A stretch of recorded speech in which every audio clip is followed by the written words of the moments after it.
ધોરણ 12 physics chapter number 5 જેડબલઈ અને NEET માટેના એમસીક્યુ શરૂ છે। આપણો આજનો લેક્ચર નંબર 10 છે। આપણે આજનો એમસીક્યુ જોવાનો છે, એમસીક્યુ નંબર 13।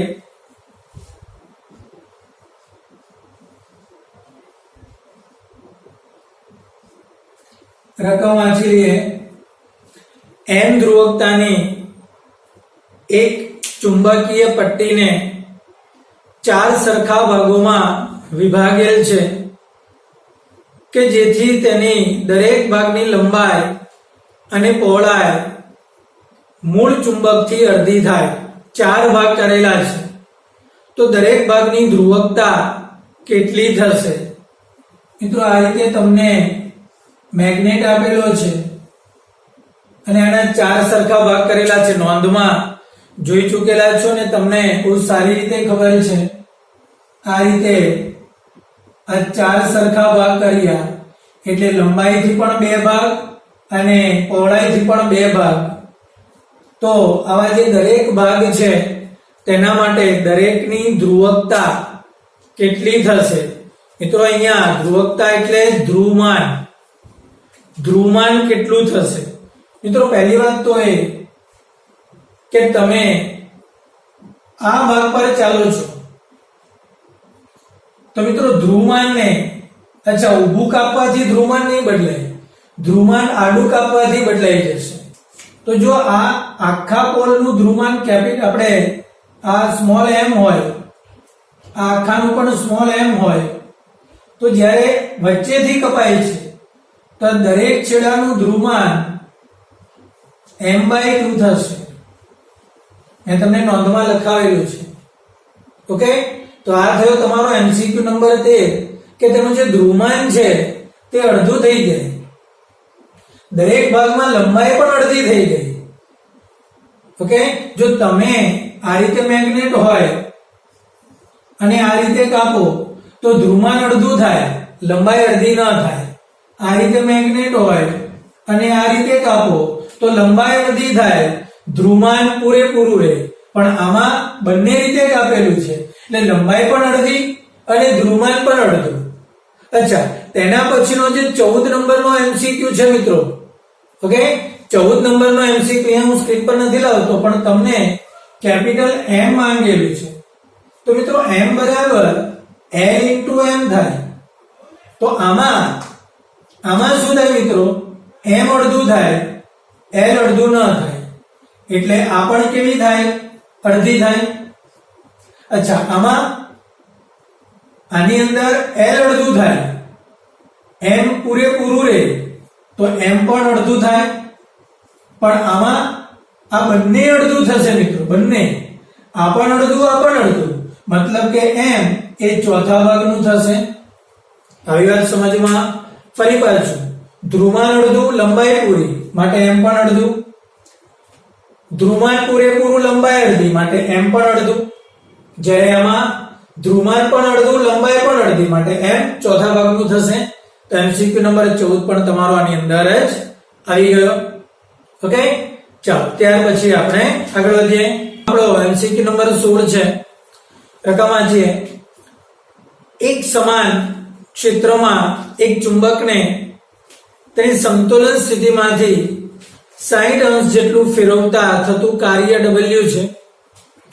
તો આ સ્થિતિમાં તેને જાળવી રાખવા માટે જરૂરી ટોર્ક કેટલું થાય? એકદમ સિમ્પલ છે સૂત્ર મિત્રો। W નું સૂત્ર આપણી પાસે હતું W બરાબર mb 1 - cos θ અને ટોર્ક નું સૂત્ર ટાઉ બરાબર mb sin θ, આવું સૂત્ર હતું। હવે આમાં θ બરાબર આપણે 60 મૂકવાના છે તો W બરાબર થશે mb 1 - cos 60 અને ટાઉ બરાબર થશે mb sin 60। તો મિત્રો જો તમે ગુણોત્તર કરશો તો આ W/τ તો mb ઉડી ગયો, 1 - cos 60 એટલે 1/2 અને છેદમાં sin 60 એટલે √3/2 થશે। સો મિત્રો W ના છેદમાં ટાઉ એટલે આ 1/2 અને આ √3/2. સો તમારો આન્સર આવશે ટાઉ બરાબર √3W. ઓકે, તો તમારો આન્સર થયો ડી, W * √3. તો આ થયો આપણો એમસીક્યુ નંબર 16. ચાલો આગળ વધીએ. આપણો એમસીક્યુ નંબર 17 છે. પૃથ્વીના ચુંબકીય ધ્રુવ આગળ સમક્ષિતિજ ઘટક H અને નતિ કોણ થીટાના મૂલ્યો જણાવો. મિત્રો આપણી થિયરીને યાદ કરો. આ પૃથ્વી અને આ કાલ્પનિક ચુંબકનો નોર્થ અને આ સાઉથ. તો આપણને એવું કહે છે કે ચુંબકીય ધ્રુવ પર એટલે કે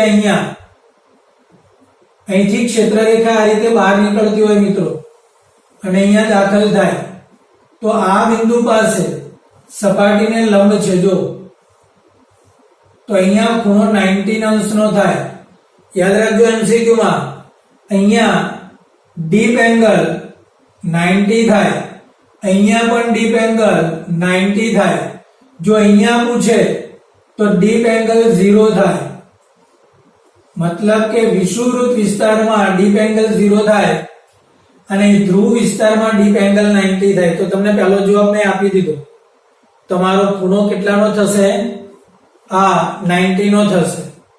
ઓકે, શું કહે છે? જો નતિ કોણ ક્યાં કહે છે? ધ્રુવ વિસ્તારમાં નતિ કોણ કેટલાનો થશે? 90.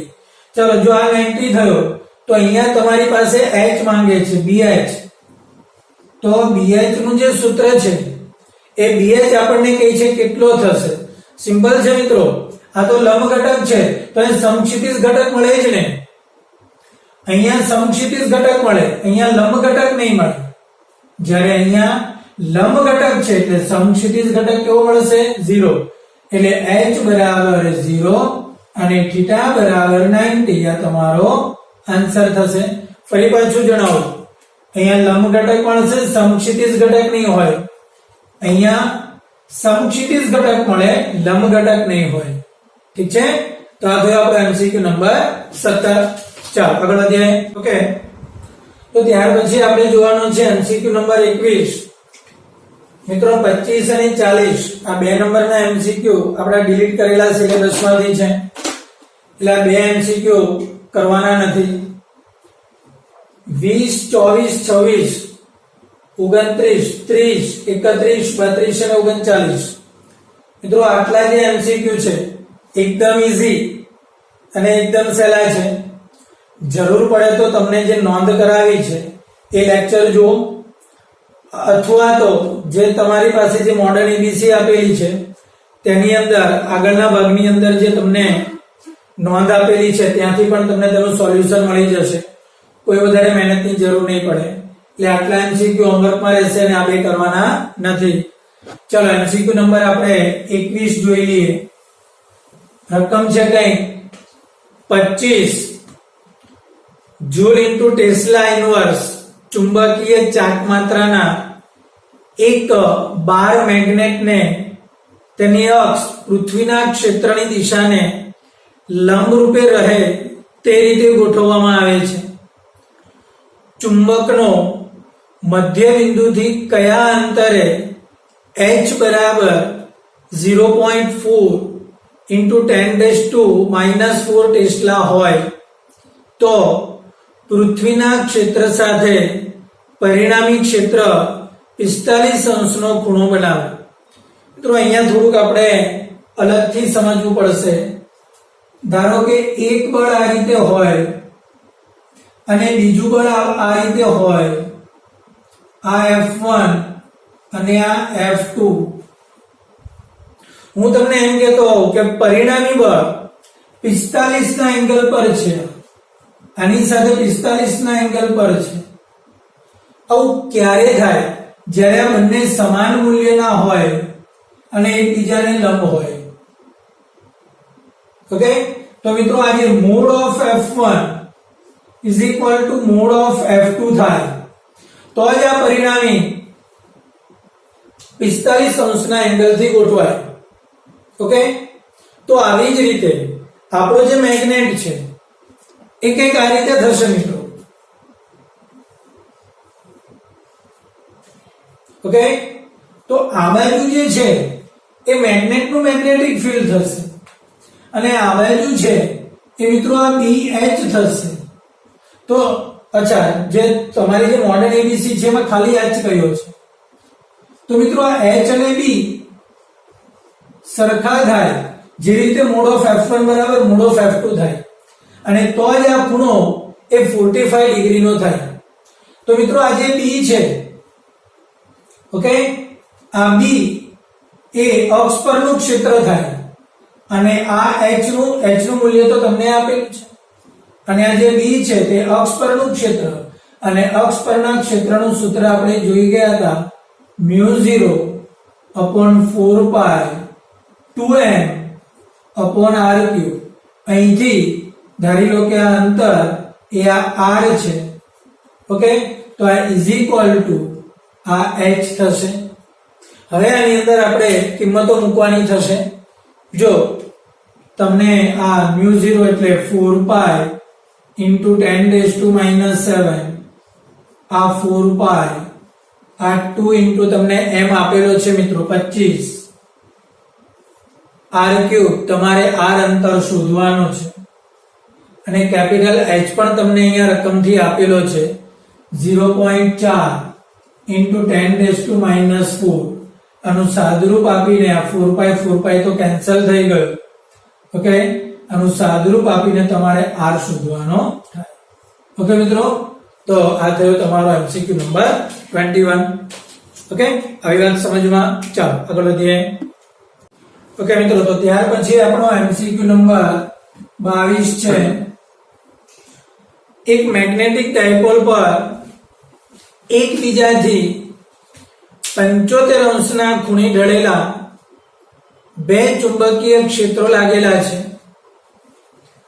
એક ક્ષેત્રનું મૂલ્ય 1.5 ગુણ્યા 10⁻² ટેસ્લા છે અને આ ક્ષેત્રની દિશા સાથે 30 અંશના ખૂણે ચુંબકો સ્થિર સ્થિતિમાં રહેલા છે. તો બીજા ક્ષેત્રનું મૂલ્ય કેટલું હશે? મિત્રો અહીંયા આ એક ચુંબકીય ક્ષેત્ર છે B1 અને આ બીજું ચુંબકીય ક્ષેત્ર છે B2. બંને વચ્ચેનો ખૂણો 75 ડિગ્રીનો છે. ઓકે, અને આપણી પાસે એક મેગ્નેટ અહીંયા રહેલો છે.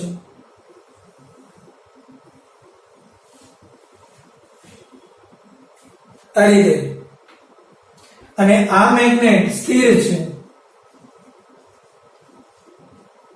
અને બીજું આ મેગ્નેટ 30 અંશના ખૂણે છે. જો 30 અંશના ખૂણે સ્થિર સ્થિતિમાં રહેલો છે.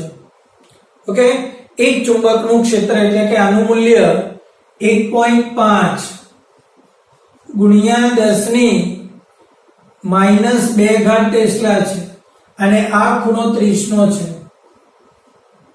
તો સિમ્પલ છે મિત્રો, આ ખૂણો 45 નો થાય અને આ b તમારે શોધવાનું છે.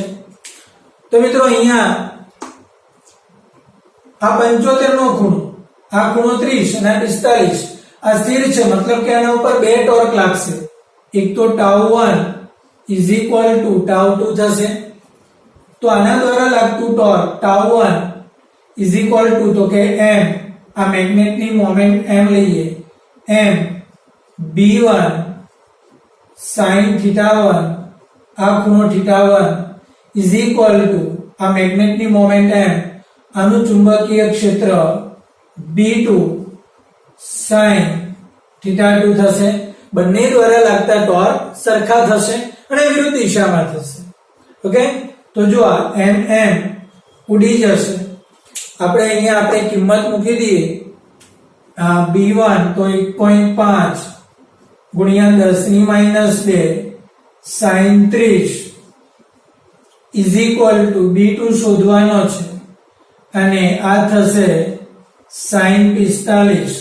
મિત્રો આ 1.5 10⁻² sin 30 એટલે 1/2 b2 શોધવાનો અને sin 45 એટલે 1/√2 આ જશે તો અહીંયા √2 થશે તો 1.5 છેદમાં √2 ની કિંમત 1.41 ગુણ્યા 10 ની -2 આનું સાદુરૂપ આપો એટલે તમારો આન્સર મળી જશે. એટલે આઈ થિંક મિત્રો અહીંયા જે તમારો આન્સર એ √2 ના ફોર્મમાં છે એ તમે 1.5 ના છેદમાં √2 × 10⁻², મતલબ કે તમારો આન્સર બોમ્બે થશે. ઓકે મિત્રો, તો આ થયો આપણો MCQ નંબર 22. ચાલો આગળ વધીએ. ઓકે, ત્યાર પછીનો આપણો MCQ નંબર 23 છે. રકમ આપણે પેલા વાંચી અને પછી આગળ વધવાના. ચુંબકના બે ધ્રુવો વચ્ચેનું અંતર 25 સેન્ટીમીટર હોય અને તેમની ધ્રુવકતા એટલે કે ધ્રુવમાન 14.4 એમ્પિયર × મીટર હોય તેવા બે બાર મેગ્નેટનું કેન્દ્ર એક ઘર્ષણ રહિત બિંદુ પર રહેલું છે. 0.25 ટેસ્લા પ્રેરણના એક સમાન ચુંબકીય ક્ષેત્ર સાથે 60 અંશના ખૂણે સમતોલિત સ્થિતિમાં રહેલો છે, જેને માટે તેના પર 12 સેન્ટીમીટર અંતરે અક્ષોને લંબરૂપ એટલે કે કાટકોણે એક બળ F લાગુ પડે છે. તો આ બળનું મૂલ્ય કેટલું હશે? મિત્રો, તમને એક મેગ્નેટ આપેલો છે અને એ જે મેગ્નેટની અંદર બે ધ્રુવો વચ્ચેનું જે અંતર છે એ 25 સેન્ટીમીટર છે અને ચુંબકીય ક્ષેત્ર સાથે તે 60 અંશના ખૂણે ગોઠવેલું છે. આ રીતે ધારી લો કે આ ચુંબકીય ક્ષેત્ર છે.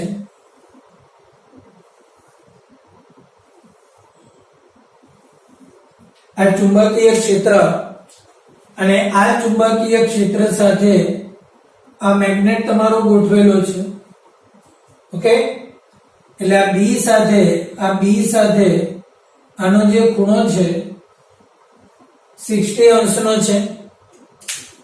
ઓકે, ચાલો હવે તો આપણને એવું કહે છે કે 14.4 એમ્પિયર × મીટર એ તેનું ધ્રુવમાન છે. 12 સેન્ટીમીટરના પીવોટ પર કાટખૂણે લંબરૂપે એક બીજું બળ લાગે છે. એટલે જો આના પર આ રીતે આને લંબરૂપે આ કાટખૂણે એક બીજું બળ F લાગે છે. આ તેનું કેન્દ્ર છે. તો અહીંથી આ અંતર R છે. તો મિત્રો અહીંયા બે ટોર્ક થશે. એક તો આ F અને R વાળું જે ટોર્ક છે તેને τ1 કહો. તો τ1 બરાબર R × F. તો મિત્રો RF sin 90, R અને F વચ્ચેનો ખૂણો 90 નો થશે. ઓકે, તો sin 91 થશે. તો મિત્રો આ τ1 બરાબર RF થશે. આ તો ક્લિયર છે. ઓકે, બીજું જે અહીંયા તમે જુઓ, આની વાત કરો તો આના ઉપર એક બળ આવી રીતે લાગશે. એ કયું બળ? સિમ્પલ છે, મેગ્નેટિક બળ. અને એ મેગ્નેટિક બળનું સૂત્ર આપણે શું લેતા હતા? mb sin 60. 60 અંશના ખૂણે છે એટલે મેગ્નેટિક બળ છે અને Fg કહીએ, Fm કહીએ. તો મિત્રો આ જે Fm છે બરાબર mb sin 60 થશે. તો sin 60 ની કિંમત √3/2. તો એ જે બળ છે તો mb √3/2 થશે. તો એના માટેનું ટોર્ક કેટલું થશે? તો τ બરાબર Rf. યાદ કરો મિત્રો, ટોર્કનું સૂત્ર શું થાય? સોરી, અહીંયા આપણાથી એક ભૂલ થઈ ગઈ. બળને આ જ પોતે ટોર્ક છે. તો આ જે ટોર્ક છે એ mb sin θ આ τm. તો τm બરાબર mb અને આ sin એટલે આ √3/2 થઈ ગયો. આ બંને ટોર્ક સરખા થશે. તો મિત્રો આ Rf બરાબર MB √3/2 થવાનું. આ r એટલે અહીંથી અંતર આપેલું છે 12 સેન્ટીમીટર એટલે 0.12 મીટર થશે. f આઈ થિંક આપણે અહીંયા શોધવાનો છે. ઓકે, m નું મૂલ્ય તમને આપેલું છે. જો m બરાબર શું થશે 2l અને 12m. m બરાબર l into m. l એટલે તમને લંબાઈ આપેલી છે 14.4. આ ધ્રુમાંક છે અને મિત્રો જે તેની લંબાઈ છે તે 25 છે. તો મિત્રો આ થઈ ગયો 14.4 ગુણ્યા 25 અને બી ચુંબકીય ક્ષેત્ર તમને 0.25 આપેલું છે. r√3/2 બધી જ કિંમત આપી છે મિત્રો. સાદુરૂપ આપીને f ની કિંમત તમે અહીંયા શોધી શકો છો. આવી વાત સમજમાં ઓકે પડી સમાજ?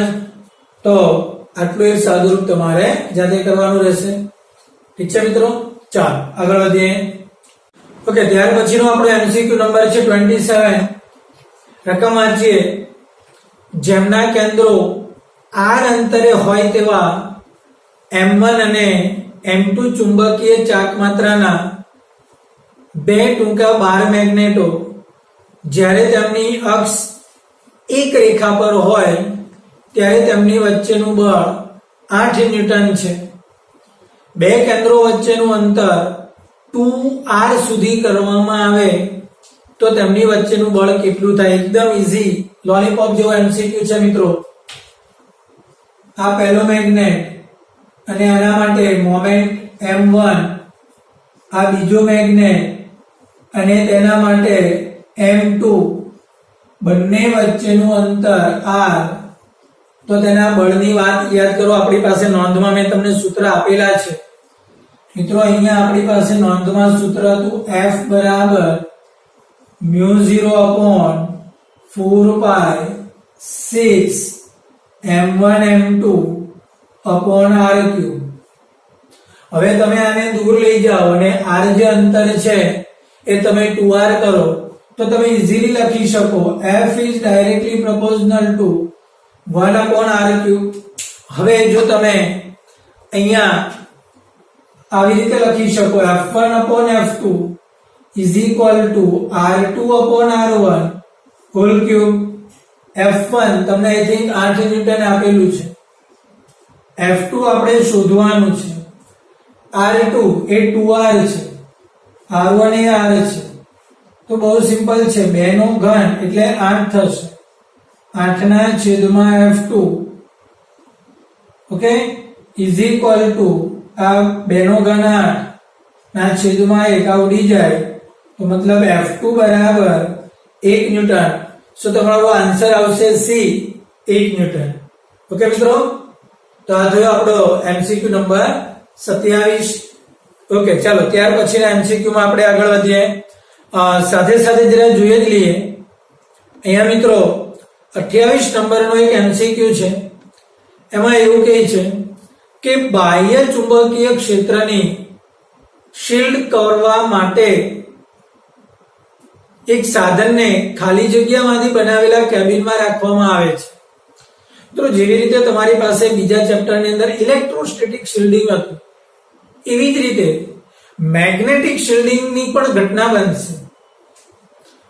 અને આ મેગ્નેટિક શિલ્ડિંગ બનાવવા માટે વપરાતો જે પદાર્થ છે એ ફેરોમેગ્નેટિક પદાર્થમાંથી બનશે અને તમારો આન્સર આવશે અહીંયા લોખંડ. બીજી કઈ વધારાની માહિતી નથી, સીધો આપણે આન્સર જ તેનો લઈ લઈશું. મતલબ કે મેગ્નેટિક શિલ્ડિંગની ઘટના માટે વપરાતો પદાર્થ લોખંડ છે. Okay, MCQ number 28. ચાલો આગળ વધીએ. ઓકે, ત્યાર પછીનો આપણો એમસીક્યુ છે એમસીક્યુ નંબર 34. 5 અંશના અક્ષાંશના એક સ્થળે નતિકોણ આશરે કેટલો હશે? મિત્રો તમને જે લેક્ચરની અંદર જે બે થિયરીના લેક્ચર આપણે લીધા તેમાં પણ નોંધ આપી છે. મોડર્ન એબીસી ની બુકમાં પણ આપણી નોંધની અંદર આ સૂત્ર લખેલું છે. tan del બરાબર 2 tan લેમ્બડા આવું સૂત્ર આપણી પાસે નોંધમાં આવી ગયેલું છે. મિત્રો અહીંયા ખૂણાને નાના ખૂણાને માટે tan વિધેયને અવગણીએ તો del બરાબર 2 લેમ્બડા અવગણીએ તમને અક્ષાંશ 5 નો આપેલો છે તો આ 5 ગુણ્યા 2 તો મિત્રો આ 10 અંશ આ તમારો નતી કોણ 10 અંશનો તમે લઈ શકો છો તમારો આન્સર આવશે બોમ્બે 10 અંશ ઓકે અહીંયા આ tan વિધેયને અવગણશો તો આવશે નહીતર આન્સર નહીં મળે ઠીક છે મિત્રો ચાલો ત્યાર પછીના MCQ માં આપણે આગળ વધીએ ઓકે ત્યાર પછીનો આપણો MCQ નંબર 35 છે એક n ચુંબકીય ચાકમાત્રા ધરાવતા L લંબાઈના સ્ટીલના એક તારને મધ્ય બિંદુએથી L આકારમાં વાળવામાં આવે છે તો નવી ચાકમાત્રા કેટલી થાય મિત્રો આપણે એક MCQ આગળ જોઈ ચૂકેલા છે જેમાં આપણે વર્તુળાકારે વાળેલો હતો આ રીતે એક મેગ્નેટ એક સળિયો છે જેની મોમેન્ટ કેપિટલ M છે હવે જો તમે તેને આ રીતે L આકારે વાળો છો તો સિમ્પલ છે આ મોમેન્ટ m/2 થાય અને આ મોમેન્ટ પણ m/2 થઈ જાય આ રીતે L આકારે આપણે તેને વાળી દીધી તો સિમ્પલ તેની જે મોમેન્ટ પરિણામી મોમેન્ટ આ બાજુ જોઈતી હોય તો m/2 નો સ્ક્વેર થાય પ્લસ m/2 નો સ્ક્વેર થાય અને તેનું વર્ગમૂળ થશે એટલે m²/4 પ્લસ m²/4 અને તેનું વર્ગમૂળ मतलब કે મિત્રો m²/2 નું વર્ગમૂળ સો તમારો આન્સર આવશે m/√2 એટલે કે બોમ્બે m/√2 થશે તો આ થયો આપણો MCQ નંબર 35 ત્યાર પછીનો આપણો MCQ નંબર 36 છે 37 નો તમારે નથી કરવાનો કેમ કે એની અંદર 5મા ચેપ્ટરના એક સૂત્રનો ઉપયોગ છે સોરી ચેપ્ટર નંબર 4 એના સૂત્રનો ઉપયોગ છે 36 એક કાયમી ચુંબક એકદમ સિમ્પલ છે કાયમી ચુંબક એટલે ચુંબક થયો અને ચુંબક ફક્ત ચુંબકીય પદાર્થોને આકર્ષે તેની અંદર કોઈ વિશેષ અહીંયા રજૂઆત નથી બિન ચુંબકીય પદાર્થને એટલે કે જેની અંદર ચુંબકત્વ છે જ નહીં તેને આકર્ષવાનું કે અપાકર્ષવાનું આવતું જ નથી એટલે બહુ સિમ્પલ છે ફક્ત ચુંબકીય પદાર્થોને આકર્ષે છે સો તમારો આન્સર આવશે બોમ્બે ચુંબકીય પદાર્થોને આકર્ષે છે ત્યાર પછી ખાલી જગ્યા વડે ચુંબકીય ક્ષેત્ર માપવામાં આવે છે મિત્રો એકદમ નોલેજ બેઝ MCQ છે કોઈ વધારાની માહિતીની અંદર કોઈ જરૂરિયાત નથી NCERT માં નથી આપ્યું મિત્રો એક જવાબ આનો ફ્લક્સ મીટર આવે છે ફ્લક્સ મીટર નામના સાધન વડે ચુંબકીય ક્ષેત્રને આપણે માપી શકીએ છીએ બસ આજ ખાલી આપણે આન્સર તેનો જોવાનો છે વિશેષ માહિતીમાં કોઈ આપણે આ અંદર કંઈ મળતું નથી ઠીક છે ચાલો ત્યાર પછીનો આપણો MCQ નંબર 41 પર આપણે જઈએ તો 41 પર જરા એકવાર રકમ વાંચી લઈએ આકૃતિમાં ચુંબકીય અદેશ સ્થિતિમાનના સમાન સ્થિતિમાન પૃષ્ઠો દર્શાવ્યા છે આ વિસ્તારમાં કોઈ બિંદુ પાસે ચુંબકીય ક્ષેત્ર B નું મૂલ્ય કેટલું થશે મિત્રો તમને આ રીતે સ્થિતિમાન મળશે આ ત્રણ સ્થિતિમાન આ V1 આ V2 અને આ V3 તમે મૂલ્યની જો વાત કરો તો V1 એટલે 0.1 આ 0.2 અને આ 0.3 મિત્રો ચુંબકીય ક્ષેત્રનું ખરેખર સૂત્ર B બરાબર dV/dr છે તો આનો જે ગેપ લઈએ આ બંને વચ્ચેનો ગેપ પણ 0.1 અને આ બંને વચ્ચેનો ગેપ પણ 0.1 તો મિત્રો dV તમારો કન્ફર્મ થઈ ગયો 0.1 ગુણ્યા 10⁻⁴ તમને આપેલો છે આકૃતિમાં છે જોઈ શકો છો ઓકે dr આ તમારો x અક્ષ છે આ 10 આ 20 અને આ 30 એટલે આ ગેપ 10 નો ને આ ગેપ પણ 10 નો પણ ખરેખર આપણે લંબ અંતરમાં ગેપ લેવો પડે આ ગેપ મિત્રો આ ખૂણો 30 નો છે તો આટલો ત્રિકોણ જો અલગથી બનાવો તો આ ખૂણો 60 નો થાય, આ ખૂણો, આ ગેપ 10 નો છે, તો મિત્રો આ ખરેખર સાચો dr બને. તો આ dr કેટલો થાય? તો આ dr બરાબર 10 cos 60 થશે.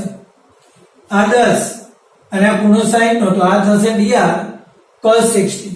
મતલબ કે 10 ગુણ્યા, ખરેખર તો આને આપણે મીટરમાં લખવું પડે એટલે 10 પણ નહીં લખાય, 0.1 એટલે 0.1 અને cos 60 એટલે હાફ. આ કિંમત અહીંયા મૂકીએ એટલે 0.1 into half, 0.1 કેન્સલ એટલે 2 ગુણ્યા 10 ની માઈનસ 4 ઘાત એટલા થશે b. ઓકે, તો આ થયું કોઈ પણ બિંદુ પાસેનું ચુંબકીય ક્ષેત્ર 2 ગુણ્યા 10 ની માઈનસ 4 ઘાત. ઠીક છે મિત્રો, તો આજના લેક્ચર પૂરતું આપણે આટલું રાખીએ. નેક્સ્ટ લેક્ચર માટે ફરી પાછા મળીશું.